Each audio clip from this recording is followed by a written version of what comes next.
Eu estou recebendo agora aqui, muito obrigado, o doutor Vinícius Diniz, né, angiologista e cirurgião vascular. Seja bem-vindo, doutor. Muito obrigado por estar com a gente aqui. Padre, muito obrigado pelo convite. É um prazer. Vamos fazer uma conversa bem agradável hoje. Muito bem. Olha aqui, ó. E é o seguinte, gente. A gente vai conversar sobre essa questão de os problemas no inverno, de saúde no inverno e tal.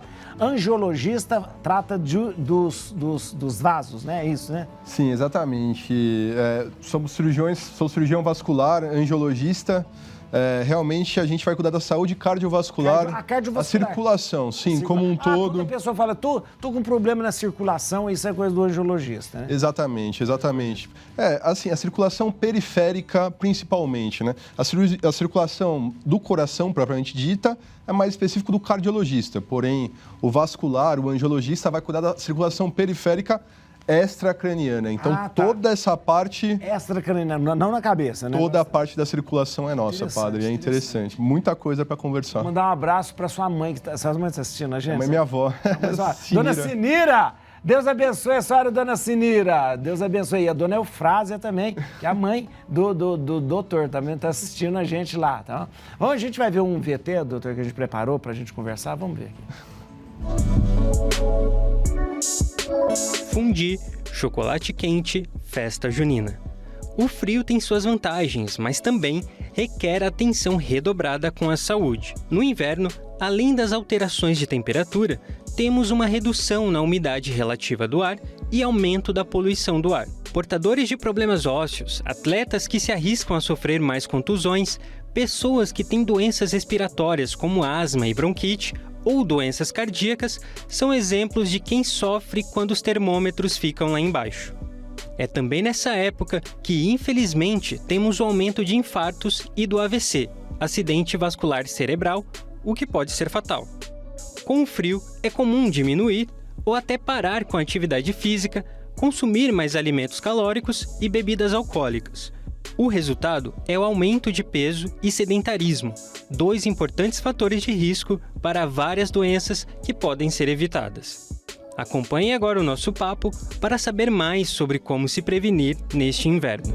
Doutor Vinícius, então, é verdade que, de repente, no frio aumenta essa intensidade, aliás, no frio aumenta essa probabilidade de doenças vasculares? Padre, de fato, assim, realmente, essa dúvida se é verdade ou se é mito, sim, é verdade. Existe esse fenômeno de aumento de doenças cardiovasculares associados a temperaturas mais frias. Isso aí é bem estudado na nossa literatura.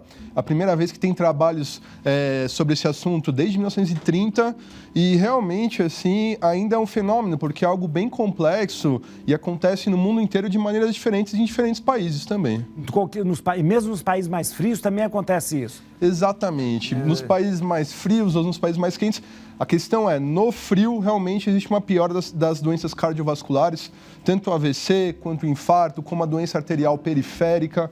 E assim, as pessoas precisam se conscientizar da importância disso e se proteger e tomar seus cuidados no inverno. Então, e como é que a gente ele levantou?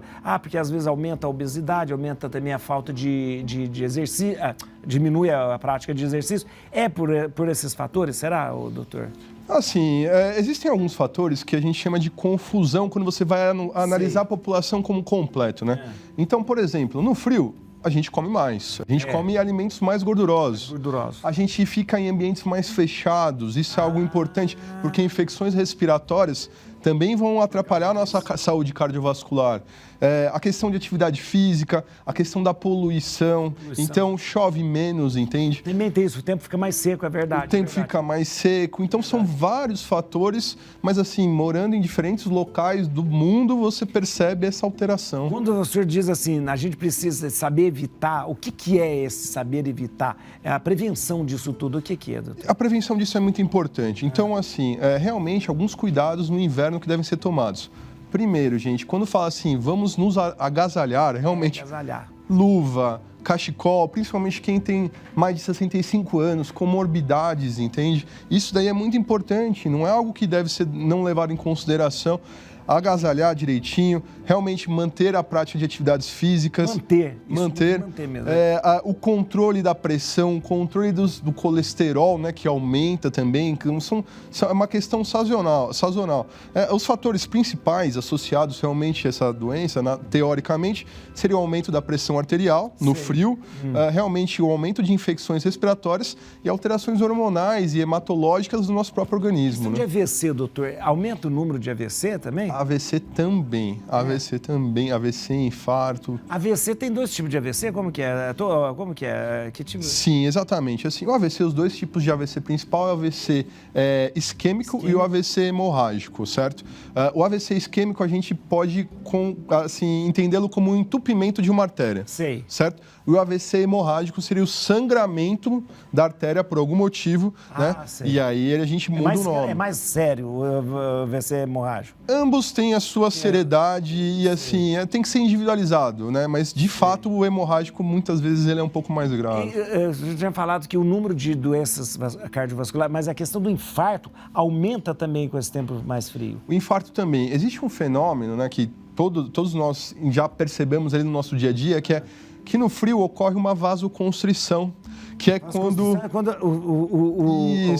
é o mecanismo de defesa do nosso corpo. Então, quando tem uma temperatura mais gelada, o nosso corpo ele faz uma vasoconstrição para perder menos calor para o ambiente. Entendi. Entende? Então, assim, quando isso acontece, realmente o organismo ele tem menos circulação, ele tem menos fluido circulante, porque os vasos estão vasoconstritos. E nesse caso, realmente, o coração está funcionando, porque precisa aumentar a pressão, porque os vasos estão menores de calibre, o coração precisa bater com mais força e com isso tem mais gasto energético. A chance de você acontecer um infarto ou mesmo doença arterial periférica, né, que é muito grave também, realmente aumenta bastante. Doutor, doença arterial periférica? O que é? Padre, então, realmente, a doença arterial periférica é algo que o vascular sabe bastante. Pensa que assim, o nosso organismo, né, de uma maneira bem simples, ele funciona como um encanamento, certo? E assim, dentro desse encanamento podem ocorrer entupimentos, tá? Se entupir na cabeça, né, na circulação do crânio, a gente chama isso de AVC. Se entupir no coração, infarto. A gente chama isso de infarto. Se entupir nos membros, na perna principalmente, a gente chama isso de doença arterial periférica. Isso é gravíssimo, gente. Assim, realmente, a pessoa começa sentindo dores nas pernas. Com dores. Quando começa a fazer a caminhada, vai começar a sentir dor nas pernas quando faz esforço. Isso daí pode progredir para feridas, lesões e assim, a evolução disso é complicado. Os vasos estão mais... Está entupido, é isso? Exato. A circulação como não funciona, né? Tem entupimentos, de fato, seriam as placas mesmo fechando os vasos, exatamente. E aí a circulação ela não passa pelo vaso principal, ela começa a criar caminhos alternativos, doutor, mas colaterais. E aquelas veias arrebentadas, tem a ver com veia arrebentada, o que é isso? Esse daí é outra parte da cirurgia vascular. A cirurgia vascular cuida de 2 tipos de encanamento. Tem a parte arterial, que ela entope, realmente, como eu falei, e a parte venosa, que é a drenagem do sangue. É a drenagem do sangue. A arterial leva o sangue. Isso. E a venosa traz o sangue para o coração. E essas veias que aparecem na perna, isso é venoso. Exatamente. A parte venosa é super importante também. Exatamente. Tudo na circulação é super importante. Se você começar a ter varizes, né, que é essa dificuldade de drenagem, é uma outra dificuldade de circulação. E nesse caso você pode ter também trombose, né, que é a trombose venosa. Você pode ter feridas também, se você não se cuidar.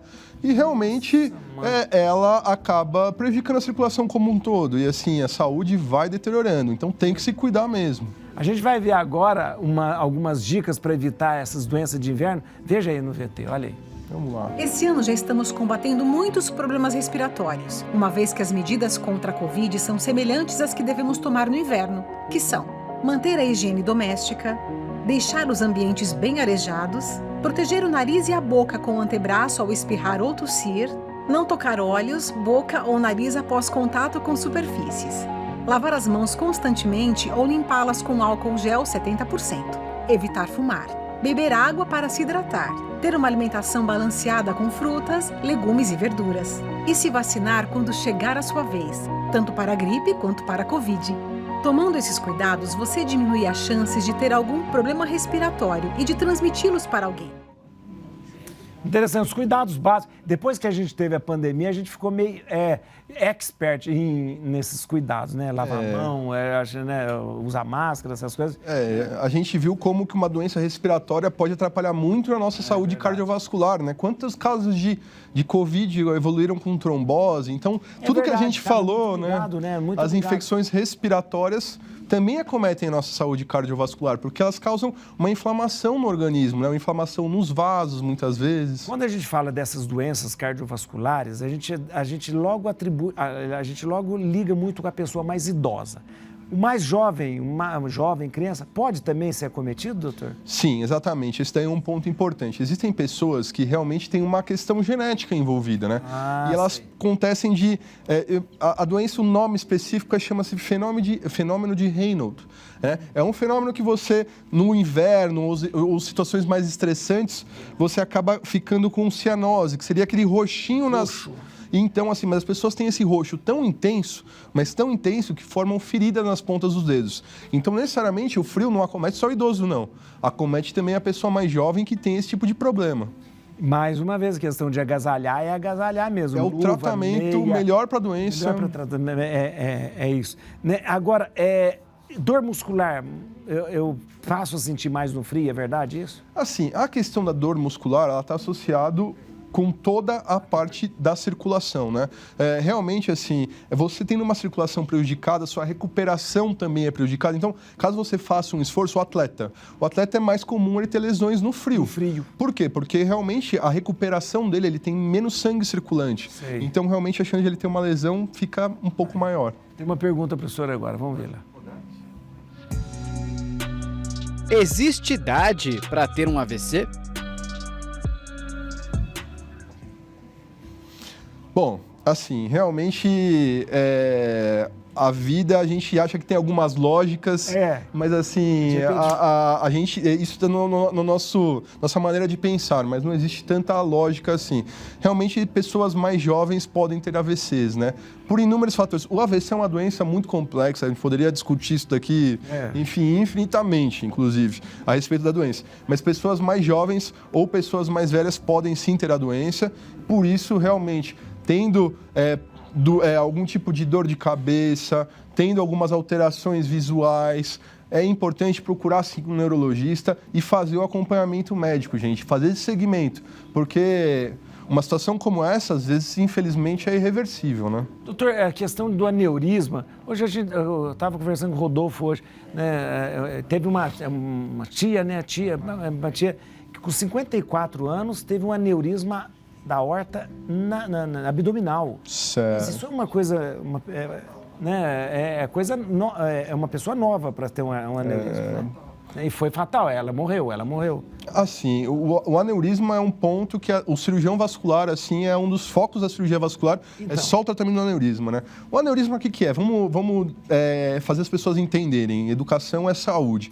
O aneurisma, ele é uma dilatação, né? Ele é como se fosse... Vamos voltar, por exemplo, o encanamento. Um tubo, né? O nosso organismo, ele tem um vaso muito importante, que ele chama aorta. É um vaso que ele sai aqui do coração... Ela é calibrosa. Exatamente. Ele é um tubo calibroso. E quando ele chega mais ou menos na altura do umbigo, ele vai dividir em dois. E vai um para cada perna, né? Que eles chamam de... artérias ilíacas. Ilíacas. Enfim, na aorta, esse tubo, quando ele está doente, a parede do tubo está doente, ele sofre uma dilatação, como se fosse uma bexiga, certo? Ele faz uma dilatação. E nesse caso, quando acontece a dilatação, como se fosse uma bexiga, a parede ela vai ficando mais enfraquecida, né? E essa dilatação ela vai se desenvolvendo até um ponto. Mas ela não dá sinal também. Assim, muitas vezes ela pode ser assintomática. Muitas vezes. Por isso esse exame, o exame de rotina é importantíssimo e tal. Por isso o acompanhamento é fundamental. O acompanhamento em pessoas com risco, pessoas que têm familiares que já tiveram aneurisma abdominal, pessoas tabagistas, pessoas com pressão alta, diabetes, colesterol, tem que estar com o acompanhamento em dia. Porque realmente, às vezes você está com uma doença assintomática que pode causar muitos problemas. Mas qual que é o... Vou falar... Qual que é o exame para o aneurisma, tanto da abdominal e tal? A gente inicia com ultrassom. É um exame que não causa problemas, é um exame que é tranquilo de se fazer, não vai causar danos ao paciente e vai trazer bastante informação para nós. Interessante informação, educação e saúde. Doutor, Então, eu acho muito interessante aqui, olha, tem mais uma pergunta. Tá chegando a pergunta, ó. A Covid assintomática pode prejudicar a circulação? Sim, padre, infelizmente também, assim... Aquela pessoa que teve a Covid, mas não teve nada, passei bem. Muitas vezes tivemos casos durante... A pandemia mudou, né? Tivemos várias fases. O vírus mudou, né? O vírus que começou a pandemia, sinceramente, não é mais o mesmo que está circulando. Ele teve várias mutações, ele é diferente. Mas não era incomum. O paciente, ele apresentava o Covid, assim, coisas leves, até sintomas bem tranquilos, e depois de dias, né, depois de meses, ele apresentava uma trombose. Entende? Então, assim, realmente, esse fator inflamatório, ele persistia, né? E aí, essa inflamação, que você fica com o organismo inflamado, e com isso você acaba prejudicando sua circulação como um todo, né? E a gente vai entrar em tudo que a gente já falou. As infecções respiratórias. Interessante. Doutor, o senhor é angiologista. As pessoas não têm o hábito de procurar um angiologista sem antes ter um problema. Isso é muito... Porque o senhor falou aqui, ó, educação, a saúde é educação. Ser educado, entender, compreender, você é levado a procurar. Né? Então, é algo tão importante, de repente a pessoa não tem esse hábito de falar, eu vou procurar alguém para ver, né, os vasos e tudo. Né? Padre, assim, o angiologista, ele é, na verdade, o cirurgião vascular, né? O cirurgião vascular, ele realmente, ele tem uma aplicabilidade, né? Ele pode ser aplicado em vários problemas, em várias doenças, né? Porque circulação periférica, como eu falei, nossa especialidade, tudo que não é coração, né? Tá? Então, assim, sentiu uma dor na perna, sentiu uma dor no braço, enfim, tem doenças abdominais também associadas à questão de circulação de intestino, por exemplo, até mesmo síndromes de intestino irritável, a questão da circulação do intestino, enfim, vários tipos de problemas podem acontecer. Né? A questão do diabetes, a questão que a gente fala do pé diabético, a pessoa que fala, eu tive diabetes, aí afetou minha circulação. É isso mesmo? A doença do diabetes também é outra doença silenciosa, né? Que, infelizmente, ela acomete a nossa microcirculação. Então, assim, eu não estou nem falando dos vasos grandes, né? Que vasos de entupimento dos vasos grandes. Ela vai afetar um outro tipo, que seriam os vasos menores, que é os vasos capilares. Praticamente a gente não consegue nem ver a olho nu, assim, sabe? E por que esses geralmente são nas extremidades? Porque a gente vê amputação de dedo, amputação de perna. Então, assim, mais uma vez, a doença ela tem vários aspectos, vários fatores, mas tentando simplificar ao máximo. Realmente ela ataca a microcirculação e ela ataca o sistema imunológico também. Então, a sua parte de cicatrização, nesse caso, fica muito acometida. Sei. Além de atacar o sistema nervoso, como a gente estava conversando lá fora, né? A respeito de você perder a sensibilidade, muitas vezes. Então, assim, seus mecanismos de defesa, para caso você tenha uma ferida na perna, então, você não tem a circulação para levar os nutrientes e o oxigênio para a lesão, né? Para recuperar. Se você machucar, você não percebe. Porque não sente dor. Seu sistema imunológico para a infecção também já é acometido. Então, a doença acaba envolvendo vários fatores. E realmente, assim, ter um machucado, quando você tem um machucado, o pé diabético, realmente... mais uma informação, não pode deixar... Se você tem diabetes e machucar o dedo, é muito importante você procurar uma ajuda médica, um auxílio médico, para isso aí não se desenvolver, porque a situação realmente pode ser grave. Tem uma pergunta aqui, ó. Doutor, é o seguinte, suplemento alimentar, esses suplementos pré-treino também, esses podem também prejudicar a circulação? Bom, assim, suplementos alimentares... existem, a gente pode entrar numa gama também infinita de suplementos.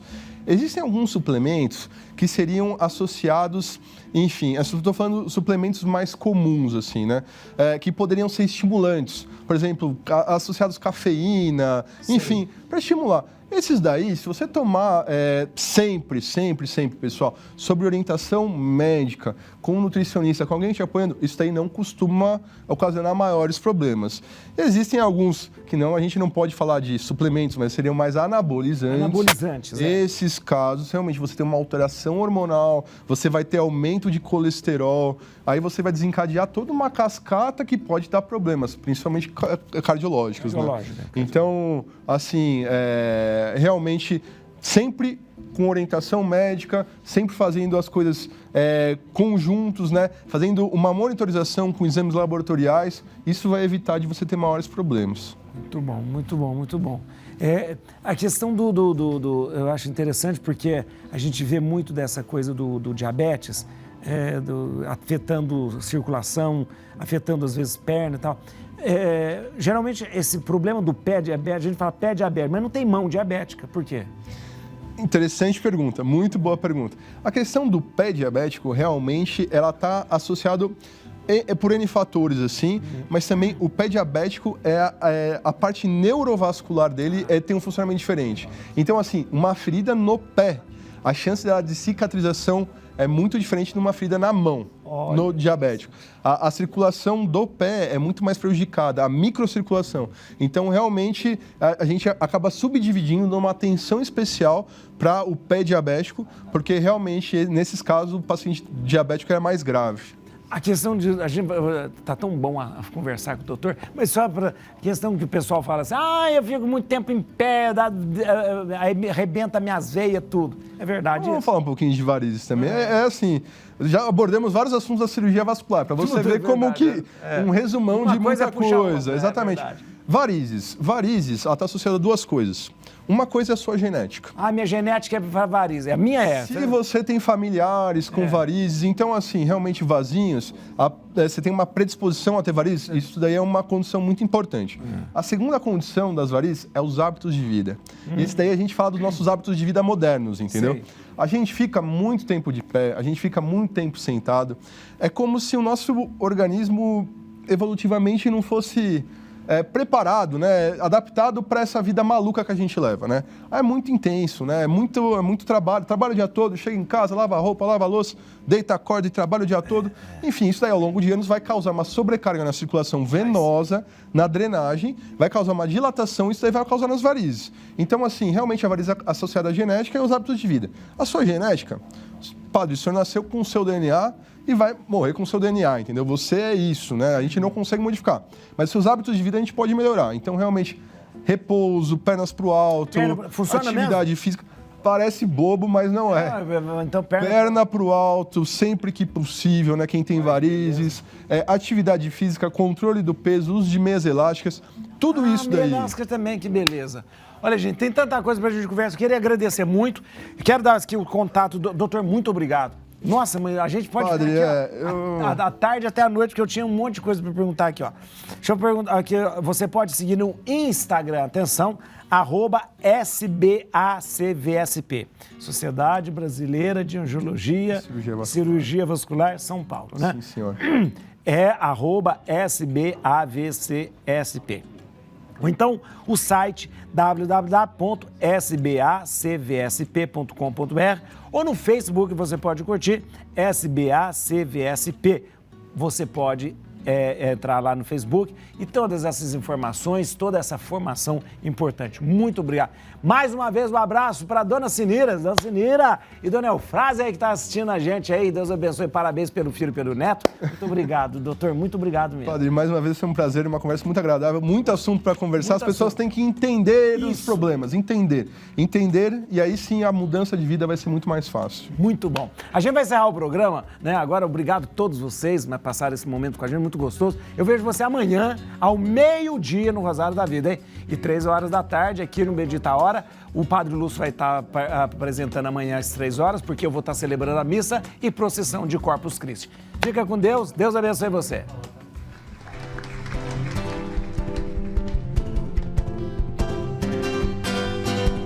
Minha mãe me falou que eu preciso casar, pois eu já fiquei mocinha. Procurei alguém e lhe disse, meu bem, você quer entrar na minha? Acontece, porém, que eu não sei me entregar a um amor somente. Quando eu ando nas ruas, fico só namorando e olhando pra toda a gente. Coração ligado, beat acelerado. Coração ligado, beat acelerado. Coração ligado, beat acelerado.